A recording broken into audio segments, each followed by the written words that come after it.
Alright guys, welcome back to another episode of Warren's Meet. In this one, we're gonna go over the quick tutorial on how to finish this new sword trial boss, which is the Wolf Maiden.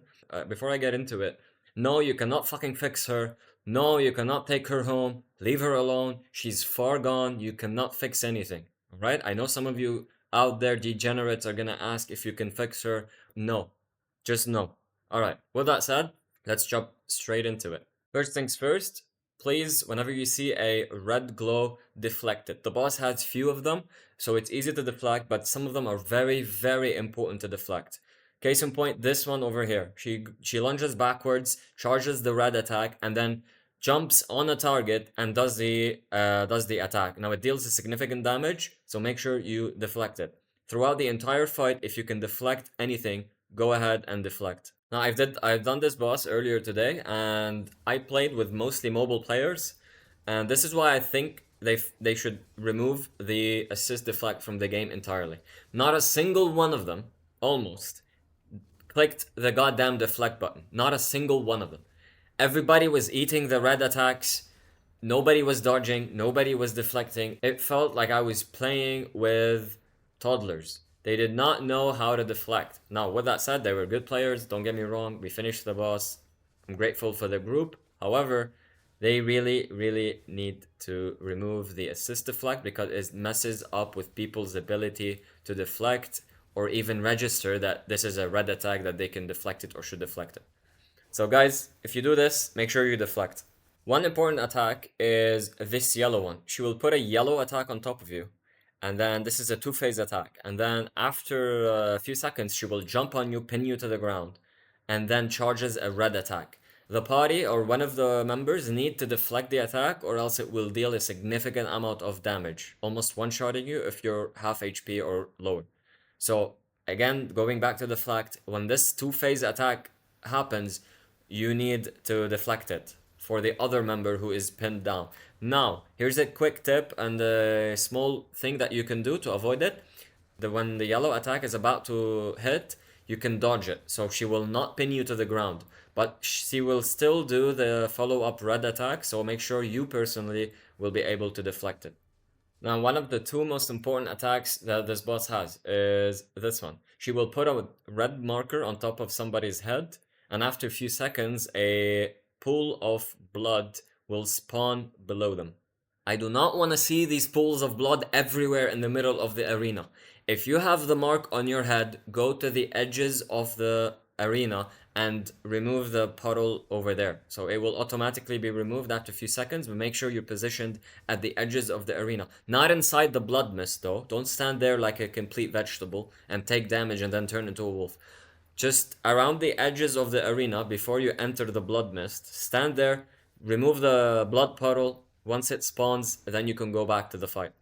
Now, this is the most important mechanic in this fight and the most dangerous because it will literally wipe the entire party. So pay attention. Do you see the Wolf Maiden's dart using the wolf forms? Do you see the notification, the yellow notification in the middle of the screen below the HP bar of the boss? Chasing Moon charge. Once you see this, this means that the boss is going to start throwing darts at people and slowing them down. If you stay there in your normal form, you will be killed. The way to do this mechanic is you go to the edges of the arena or to the blood puddles if there are blood puddles near you. You stand there for a few seconds and you will turn into a wolf.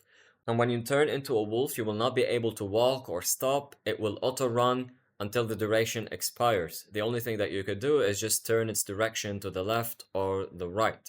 So make sure you pay attention to this. Now, the key point is two things. One, if you go out of the wolf form, you will be slowed. So if you're in the middle of the arena and there's no blood around you, and you go out of the wolf, you'll be slowed and you will eat the darts until you die. That's a bad idea. Don't do that. Second, there will be blood balls, for lack of better words.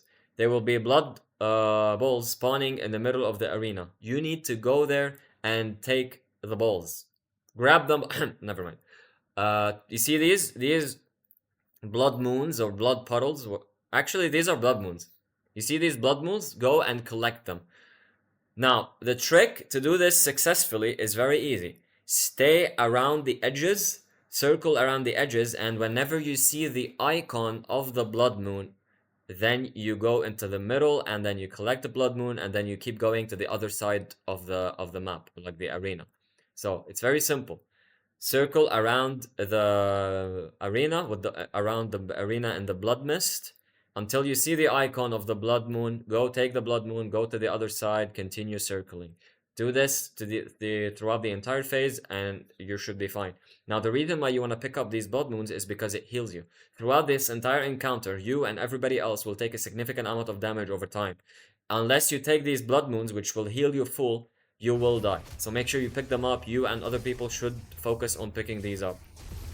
And that's it. That's pretty much the entire fight. So again, to recap quick, make sure you deflect the red attacks. Make sure you dodge the yellow attack when it happens to you.